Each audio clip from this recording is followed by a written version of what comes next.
За нэр дэвшигч нарыг дэмжиж байгаа гэдэг зүйлээ одоо хэлье. Тэгээд яг бүгднгээс нь асуулт асуунахад бас олон хүн байгаа учраас ерөнхий бас 2-3 зүйл дээр бас бат цэцэг сайдаас бас анхаараач гэж хүсэж байгаа.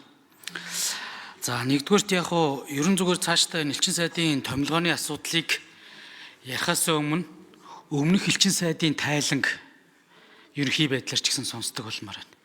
Юун дээр анхаарах, ямар ажлын үр дүнгууд гарсан. Ингэж бас дараагийн бас одоо юу гэдгийг энэ асуудлууд дээр их бодиттой санал шүүмжээ хэлэх болов гэж би зүгээр бодож байна. Тэгэхээр энэ аливаа нэг томилгоо болоод энэ ажил хүлээлцэх, дараагийн үн томилогдох энэ үе шатууд дээр дундын энэ процесс юу байхгүй болчиход байгаа. Бид эдийгээр зөвшөлдсөх энэ асуудал дээр байгаа боловч тодорхой төвшөнд бас өмнөх хүмүүсүүдийн бас ажлын одоо тайлан хийсэн зүйл цаашид бас анхаарах зүйлсийг бас яг бодитойгоор сонсдог болмоор байна. Энийг одоо бас цаашдаа бас аль хууль дээр байх хэвээр үе шатууд дээр бас оруулж өгөөч. За магадгүй яг одоо ажлаа өгөхөөс өмнө байж болно. Ажлаа өгсөний дараа энийг зохион байгуулж болно. Нөгөө хүмүүс элчин сайдууд маань эргүүлэн татагдж ирээд бас тодорхой мэдээлүүдээ өгдөг. Угаасаа энэ чинь нэг л түр тус байна.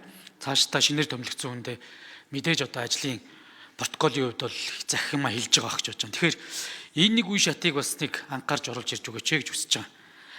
За хоёрдугаарт яг би зүгээр энэ элчин сайдуудын томилгооны энэ асуудлыг өгн улсын их хурл бол хаалттай хэлцэх ёстой гэж бодоод байгаа. Тэгээ энэ удаад харьцангуй мэрэгжлийн хүмүүс орж ирж байгаа учраас их тайван амгалан байна. За ер нь тэгээд үе энэ элчин сайдуудын томилгооны асуудал дээр ингээ улс төр болдог. Болсон болоогүй ингээд янз бүрийн худал мэдээллүүдийг өгдөг. За энэ чинь олон нийтэд нээлттэй байгаа. Нөгөө хүлээж авах улсын маань тодорхой этгээдүүд бол энийг чи хараа сууж байгаа байхгүй. Тэгээ ингээд нэр дэвшиж томилогдох хүний анхнаас нь эвгүй байлд оруулцдаг ийм зүйлүүд байна. Худал үнэн мэдээлэлэр.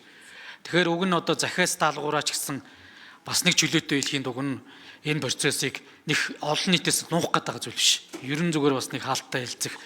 Энэ горин байвал уг нь хэцүүтэй юм болов гэж зүгээр хувьдаа боддгоо гэдэг зүйлийг одоо хэлмээр байна.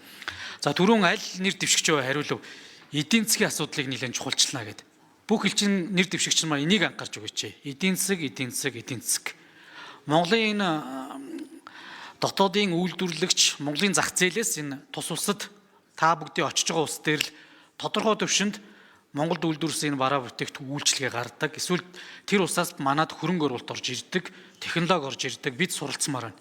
Бид хамтарч хөгжмөр байгаа. Тэгэхээр энэ лүү чиглүүлж одоо илүү анхаараач гэдэг зүйлүүдийг бас хүсэж байна. За энэ нэмэлт 1 минут өгье. Гадаад паспортыг одоо хүчин чадлыг нэмэгдүүлэх буюу одоо Global Passport Power Rank дээр манайх 62-т байна. Визгүй зорчдог 38 улс, хил дээр виз авах боломжтой 40 улс, 120 улсыг бид нар заавал виз авч зорчихоор байна. Тэгэхээр энэ асуудал дээр Монгол улсын иргэдийн зорчих асуудал дээр бас тодорхой төвшөнд ахиулах ажлыг элчин сайдууд маань бас анхаарч өгөөч гэдэг зүйлийг бас хүсэж байна. За тэгээд хамгийн сүүлд бол яг зүгээр Австрали улсад бол монголчууд бас нэлээд олноор байна. Энэ дээр одоо бас анхаарах зайлшгүй шаардлагууд байна. Харилцсан одоо тэр тэтгэврийн асуудлууд байж болно. За эргээд тэнд төрж байгаа хүмүүсийн бас харьяалал үйлчлэг авахаас эхлээд олон зүйлүүд тулгамдж байгаа. Тэгээ би бас Франц болон Итали улсад нэр дэвшиж байгаа хоёр эрхмийг хувийн эрх зүйн чиглэлд зөвхөн худалдаа эдийн засгаас гадна Франц болон Италид маш олон тэр олон улсын байгууллагын төвүүд байгаа. Энэ дээр хувийн эрх зүйн чиглэлд одоо ахиц дэвш.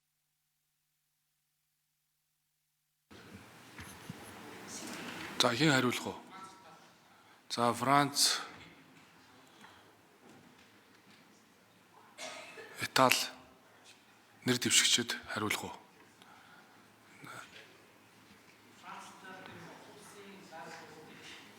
За мөнх хөргөл сайд 4-р микрофон. За сайн зэрэг гишүүний асуултанд хариулъя.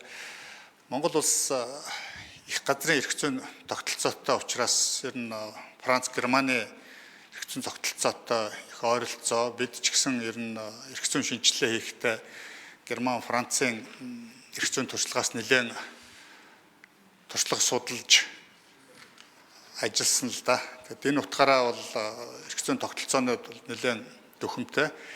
Тэгээ сайн зэрэг гишүүний хэлж байгаа энэ худалдааны эрх зүй, ялангуяа энэ хувийн эрх зүйн салбарыг хөгжүүлэхэд анхаарч ажиллая.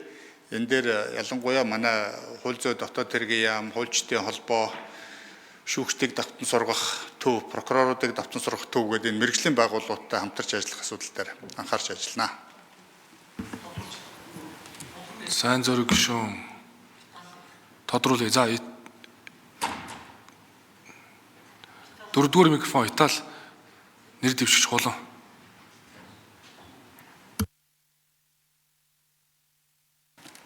За сайн зөрөг гишүүний асуултанд хариулъя. За Итали улсад суугаалчин сайдын яам маань нүүбийн бас хүнсүүдийн аж ахуйн байгууллага болон бэлчээр ба нүүдлийн мал аж ахуй хэрэглэгчтэй олон улсын одоо байгууллагатай хариуцсан ажилладаг. За энэ 26 хоног бол бэлчээр ба нүүдлийн мал аж ахуй хэрэглэгчтэй олон улсын жил болгон тэмдэглэгтэй холбогдуулаад Монгол Улсын засгийн газар 24 оны 10 сарын 30-ны өдөр тогтоол баталсан. За энэ хүрээнд бас бид идэвхтэй хамтран ажиллах ёстой. Тогтоолд үндсэндээ 61 улс бол хамтран зохиогчоор нэгдсэн байгаа. Энийг бас анхаарч ажиллана. За мөн хүнс хөдөө аж ахуйн байгууллагын хүрээнд хэрэгжүүлж байгаа тодорхой төсөл хөтөлбөрийн хүрээнд холбогдох байгууллага яамтай хамтран ажиллах болно. Сайн зөрөг гишүүн тодруулъя. За тэгээ нэр дэвшигч нараас амжилт хүсье. Ялангуяа яг би зүгээр Франц, Италид одоо нэр дэвшиж байгаа хүмүүс маань туршлагатай хүмүүс байна. Зөвхөн худалдаа эдийн засгээс гадна энэ хувийн эрх зүйг хөгжүүлэхэд одоо маш тус төхөн болох олон улсын томоохон байгууллагуудын төвөд ажиллаж байгаа. Ялангуяа Италид олон улсын хувийн эрх зүйн байгууллага байгаа. Энтэй бас хууль зүйн дотоод хэргийн харилцаагаа үргэлжлүүлэх гэж хичээж байгаа. Маш олон том дата баазууд байдаг. Боловсон хүчнийг чадваржуулах чиглэлд бүрэн боломжтой байна.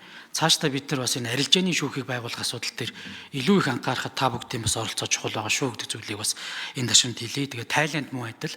Ягаад тэгэхээр Азийн одоо энэ улсад маш олон улсын байгууллагууд байгаа. Идэвхтэй харилцааг үргэлжлүүлэх чиглэлд бас анхаарч өгөөрэй гэдэг зүйлийг хүсье. Тэгээд Бац эцэг сайдыг ерөнхийд нь энэ тайлан сонсох ажлыг цаашдаа бид нар ямар байдлаар зохион байгуулвал илүү их одоо бодиттой ажил хэрэгч болох вэ гэдэг дээр бас нэг дараагийн удаа бодооч гэдэг зүйлийг бас хэлмээр байна.